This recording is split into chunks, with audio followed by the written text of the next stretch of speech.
Hi, I'm Joel Bloom, president of New Jersey Institute of Technology.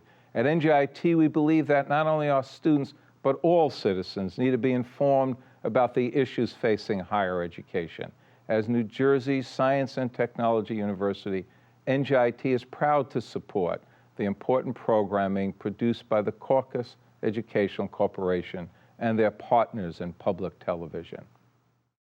Funding for this edition of One-on-One with Steve Adubato has been provided by New Jersey Sharing Network, dedicated to saving lives through organ and tissue donation.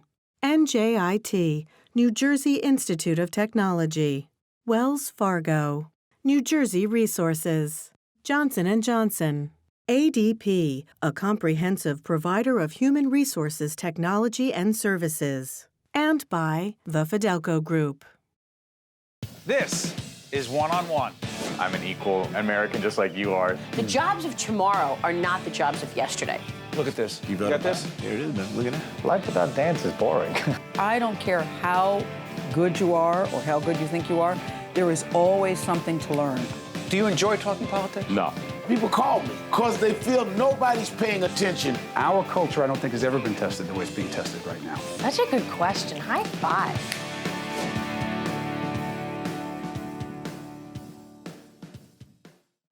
Hi, I'm Steve Adubato. Tonight is a big night here in New Brunswick, New Jersey. It is, in fact, the New Jersey Business Hall of Fame. It's benefiting junior achievement of New Jersey. So here's what's going to happen.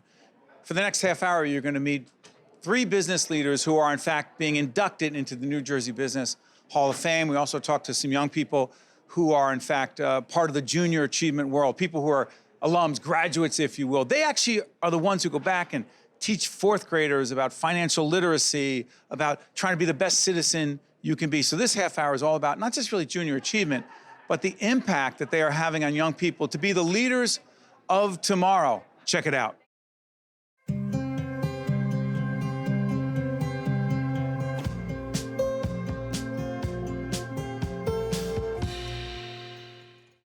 I hate when people say the movers and shakers in New Jersey are here, but that's a fact. They are, and one of them is right here. She is Catherine Milone, president of Junior Achievement of New Jersey. Good to see you. So great to be here. Tell folks why this is such a big night.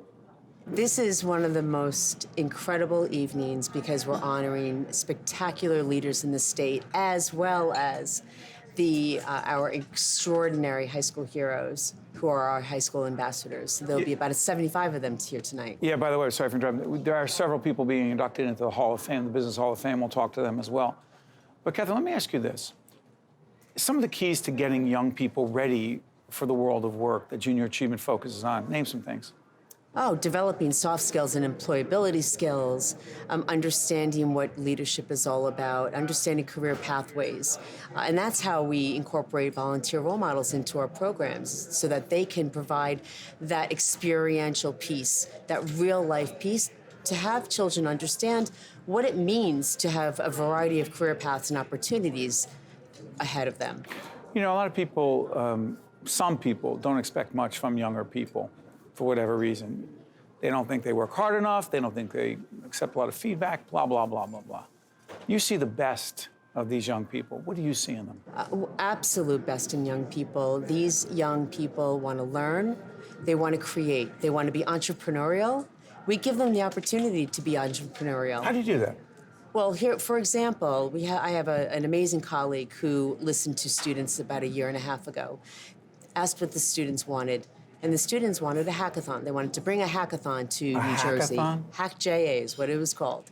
A 24-hour event that teaches kids about coding and career paths in cybersecurity. And from that led to our Next Gen Tech series. Our Next Gen Tech series that will be reaching 2,200 students this year, developed by and facilitated by our high school heroes. What's the message in that? What's the biggest message you take away from that? Listen to the young people. They understand what their peers need to succeed in the real world. Yeah. The other thing I'm curious about is the financial literacy initiative. Talk about that a little bit. You know, financial literacy is critical to one's success. So we look at our programs focus on career readiness, being career ready, focusing on those career pathways. But we also know that these students need to understand how to be entrepreneurial, what is entrepreneurial thinking, and as well, to be financially empowered. If you can't manage your money, you're not going to be able to be a contributing member of the economy. Yeah, of society as well. Let me ask you this in the time we have left. What's the greatest personal and professional satisfaction you get out of being the leader of this organization? Watching young people develop confidence and self-esteem by engaging with volunteer role models like yourself, by working with each other, by solving problems, by growing. It is just so extraordinary to see a young woman, shy, just blossom as she develops, as she gets on a podium and she has the opportunity to speak like she will tonight. That's scary for them, right? It's so But scary. I saw them prepping. They were actually, before when we came in here, the students that are speaking tonight at this really terrific dinner, they were prepping. One of them we actually interviewed here, Miraj. Yes. Who we interviewed. And I look at the poise, the confidence. They don't walk in like that. Let's just make that clear. They don't walk in like that to junior achievement. They don't. And in a strong self-esteem, with a strong self-esteem, you can be anything you want to be. And that's really what JA is all about. Self-esteem? Building self-esteem, building their confidence. Catherine, you and your team are doing great work. Thank you so much. Particularly on behalf of so many young people in the state. So congratulations. Thank you, Steve.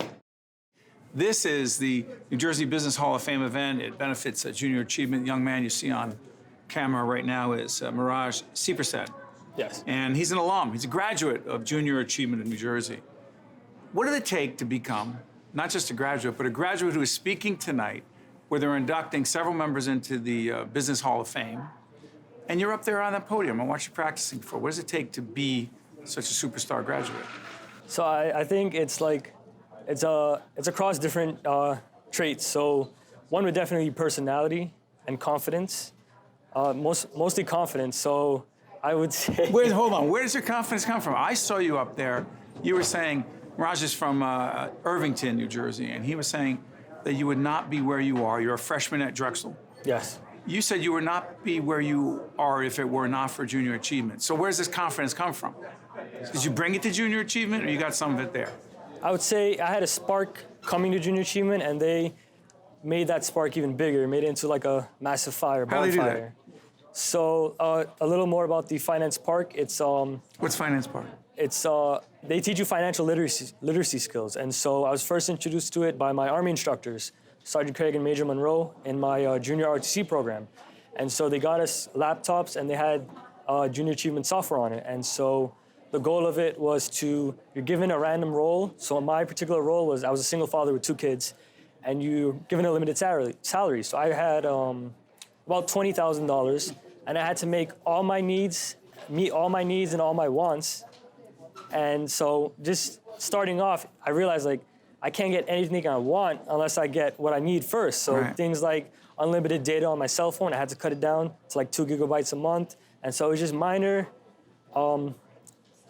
You had to make tough choices. Yeah, I had to prioritize basically. And so from there, my Army instructors took us down to Edison, New Jersey, where their headquarters are. And we got like a real life version of the Finance Park. And so I was given a credit card, and we actually went to different booths, swiping and doing the simulation in real life. Did you stay within the budget? Yes. You did? Yeah. If you had not been part of junior achievement, do you think you would have known about what's being called financial literacy, which is basically knowing how money works and how to manage it effectively? Would you have known? I would know just a little bit. So high school does teach you financial literacy skills, but junior achievement dive way more into detail. Right. And so they, stuff like student loans and how to go about the college process. You were talking up there about the importance of presentation skills, and we're talking about leadership right now. Do you believe that in order to be a great leader, that you and others have to be great communicators? Yes. Because? Because, everything is going to relate back to junior ROTC. So in my Junior program, ROTC. Yes. Go ahead. So what my Army instructors used to, a word of advice they used to tell us is the ratio when it comes to communication is 2 to 1. You have 2 ears, 1 mouth. So you always listen more than you speak. And so bottom line is to learn how to be an effective communicator. And so when you talk, like right now how we're talking, I'm not just listening to you just to reply. I'm listening to you, I'm understanding what you're telling me, and then I formulate my thoughts, and then I convey the message. And so just in life, in business, in corporations, in nonprofits, you can't get that teamwork without communication as the foundation. You told me you think you're a natural-born leader. You said when you were a kid, what did you say you did? In kindergarten, what did you do? Tell everyone what you did in kindergarten. So at our graduation ceremony to move up to the next grade, I apparently, according to my parents, because I don't remember this, I grabbed the microphone and I kind of just gave an improvised speech that, thank you to my teachers, my friends, my peers. Who gave you the mic? You just took it? Yeah, they just said I took it. And you just thanked them? Yeah. Curious about this. A lot of people say millennials, not as ambitious, don't work as hard, they don't take feedback as well. They're not the kind of leaders we're looking for who are tough enough. I don't buy it personally because we have great folks who are millennials who work on our team. What do you say? I would say with social media and the internet, now everything's being publicized, that it just seems more apparent that people aren't leaders, but there's definitely people from every generation who rise up to the occasion. And so when the next generation, I don't know what they're called, come to take over, I'm sure millennials... Everybody's got to have a name, right? Yeah, they're going to be trash-talking them too, and then it's just a cycle. You feel confident doing this, don't you? Yes. I've done it before. Listen, Nice meeting you. Same here. Take care. To watch more One-on-One with Steve Adubato, find us online and follow us on social media. This is a big night in New Jersey. About 600 people are coming here in New Brunswick to the Hyatt. It's the New Jersey Business Hall of Fame event. It benefits junior achievement, and one of the honorees being inducted into the Hall of Fame, the Business Hall of Fame, is the former Lieutenant Governor of the great state of New Jersey, Kim Guadagno, who's also a partner at Connell, Folley. I am. This is a big honor. It is amazing. I have to tell you, when I got the phone call, I was ridiculously thrilled. I really was. I never thought I would be that thrilled over something like What this, makes you but so it is. proud of that? Because it recognizes how hard you work for the last 8 years. And you know, my job as Lieutenant Governor was to help bring us out of the recession. Unemployment was 10%. And people recognized, the junior achievement people recognized a lot of hard work. 8 days a week, 8 years straight. What was the transition like? I'm curious about this. I'm sure people want to know. When you make the transition to being the second highest, if you will, most powerful official in the state as Lieutenant Governor, to the law firm that you're in, what was that like for you? You need to set an example. So my example was always get a really good job or get a really good education, do what you love to do, go out and do your public service, and then go back to do what you love to do in the first place. So I was a lawyer for 25 years before I got involved in politics. People forget that. Before your first public office was sheriff? First public countywide office. I was a little tiny town in Monmouth Beach. I was a commissioner for 2 years, and then I was sheriff for 2 years, and then got the call from Governor Christie to become the lieutenant governor, and I was that for 8 years. But before that, I was a federal prosecutor and a state prosecutor for 25 years. Public service. Public service all the way. Yeah, pretty much. What it takes in terms of hard work, like real hard work. What do you say to those who are not convinced that younger people are prepared to work as hard as some of, I don't want to say us, but Lieutenant Governor, not me. Go ahead. Well, this is what JA is about. I keep coming back to it. The junior achievement thing? Not because the junior achievement, you know, hard work. Junior achievement fosters that kind of. They don't even know it's work. If you start a child at kindergarten, learning about how to survive in this world, learning how to keep a checkbook. Do people keep checkbooks anymore? Well, I know there's financial literacy in junior right. achievement. They do They financial. got to manage a budget. BizTown, you know, how do I go out to the movies or have my iPhone or my iPad and also pay my rent? Those kinds of questions. People need to learn that is hard work. And that's the kind of hard work that Junior Achievement supports. That's the kind of hard work I did for many years, but mostly, and the honorees tonight, I think, exemplify it too. People have to be willing to take risks. You have to be willing to say, hey, I like that Junior Achievement program, I'm gonna sign up for it. Or I thought it would be fun to be the sheriff in Monmouth County. You took the initiative. I don't usually, you know, people don't usually look at me and say, "Oh, she's a sheriff," but it was fun to do. It was a risk. But you went out there and said, "I'm going to try this." Right, because I had a good education, a good background, a fabulous family, 3 boys, and a fabulous husband, and that led to the lieutenant governor job. Right. If you were to say, okay, A great leader is A, B, and if you have a C, go for it. Okay, so the first one is listener. I think a good leader has to be a listener. I'm sorry, what'd you say? Has to be a listener. I'm joking. Will you stop? Oh, you caught me. You don't usually get me. Come on, it's okay. I'm a little rusty. No, you are not. So number one, listening. Listening. Ask questions. Don't be the know-it-all in the room. And then don't be afraid to state your position in an affirmative, polite, respectful way. Could you go back to that part? Affirmative, polite way. Yes. I won't do politics with you, but how the heck do we keep the civility, Lieutenant Governor, and still have different points of view? Because it seems harder than ever to do that. I agree 100%. Not just in New Jersey, but across the nation. Everywhere. And what scares me about how we're raising our children now is that somehow they think it's permissible to speak this way or act this way. And I mean on both sides. And, you know, the thing about being a litigator is you learn how to fight in a courtroom, and then you close, when you walk outside of the courtroom, you can be friends with whoever you had the fight with. You need to learn how to be, and I'm going to talk about one of my partners tonight, you need to learn how to be, how to disagree without being disagreeable. Hard for some. It's hard in this You have to be my world. enemy if we disagree, and that's just not true. It's not true. It's not true. We can have different points of view, and sometimes, not all the time, but sometimes I can convince you I'm right, and sometimes you can convince me you're right. But if we can't walk away angry at each other. Can't be angry. Yeah. Can't be angry. And that's why being a litigator is such good training for public service, because it teaches you how to fight in the courtroom and leave it at the courthouse door when you're done. Lieutenant Governor is going to be inducted into the New Jersey Business Hall of Fame tonight. She's also, as I said, a partner at Connell Folley, and 8 years as Lieutenant Governor of the state. We thank you for your public service and wish you all the best in your private life. Thank you. Thank you. They're inducting several business leaders into the Hall of Fame, the Business Hall of Fame. One of them is right here, is our great friend, Bernie Flynn, retired president and CEO of NJM Insurance Company. Good to see you. Congratulations. Good to see you, Steve. Thank you. Where did you learn to be the leader that you have become? As a student in a setting like this, the Wise Men's group in town, the Rotary, being involved in school activities, sports-related things, but having adults give time and attention to me as a young person showed me the way, showed me how leaders act. What does Junior Achievement do for these kids?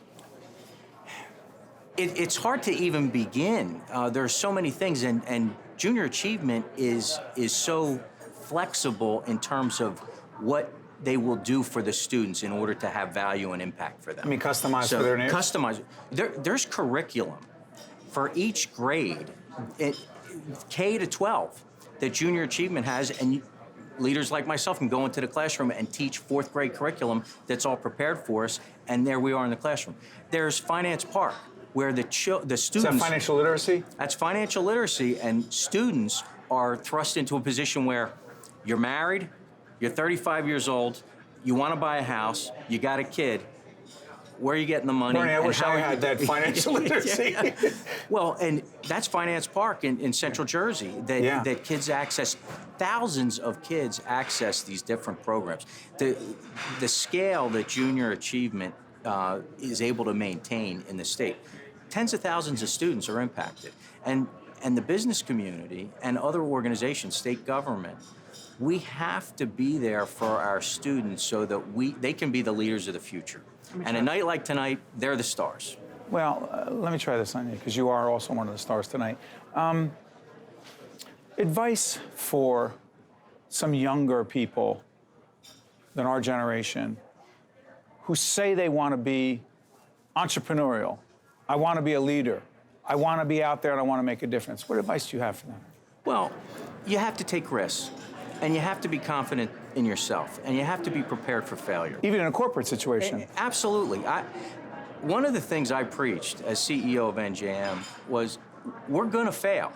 So let's accept that fact, and let's learn from those mistakes, and let's just not make them again. But failure is a part of success. We'll talk about that a little bit more. I'm fascinated by the idea of the part of leadership that has to do with giving feedback. Sometimes I can be too harsh with mine, but when it comes to younger people, some people are convinced you can't tell them because they've grown, too many of them grown up, everybody gets a trophy thing. I don't buy that, but that's what a lot of people believe. It's important in the right, with the right demeanor, in the right setting, to talk about what didn't go well. Why? Well, being a parent, you have to do that. Being a teacher, you have to do that. Right. Being a professional and a business leader, you have to do that with your own staff. Sports, too. So you have to create an environment where it's acceptable and it's supportive. Encouraged. Encouraged to do that. So at NJM, we would have sessions where people would critique me and give me feedback that had to be less than positive. I encourage that. Nothing fun about it, but it's valuable. There's nothing fun about it. But it's valuable. But if everybody is receiving the same kind of feedback, it's acceptable in the workplace. Bernie Flynn is being inducted into the New Jersey Business Hall of Fame. And for a lot of us who have been a part of the state for a long time, it's corporate leaders like this that have made such a difference to help us do what we do. Congratulations, my friend. Okay, thank you, Steve. Several people are being inducted into the Hall of Fame, and one of them is our good friend, one of our board members at the Caucus Educational Corporation. She's Michellene Davis, Executive Vice President, Chief Corporate Affairs Officer, RWJBarnabas Health. Congratulations. Thank you so much. This is a big deal. It's a big deal. Tell folks why. Oh my goodness, it's a big deal because Junior Achievement is an incredible organization that is doing outrageously good things with young people across the state of New Jersey. Talk about leadership and quote-unquote social impact that you and your colleagues work to have every day at your organization. Yeah. What's the connection? Oh my goodness, I think it's directly connected. Listen, the social impact and community investment work that we do at RWJBarnabas Health is the work that literally is led through a policy arm, through an equity lens. But most importantly, it is about systems change, and you've got to be a leader in order to do that. Now, it doesn't mean that you have to have a title, a special title, but it means that wherever you are in your community, in your organization, in your house of worship, that means that you have decided that in the aspect of my involvement, I'm going to be a leader that brings about positive change in the world.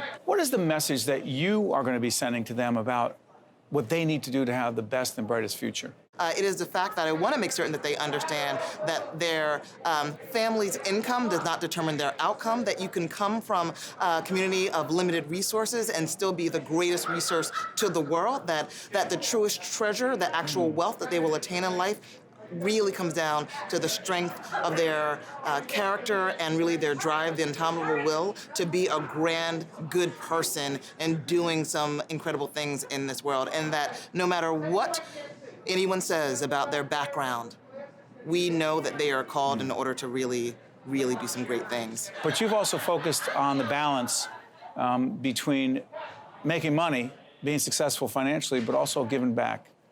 Because? Yeah, because I really think that success, that definition, is varied.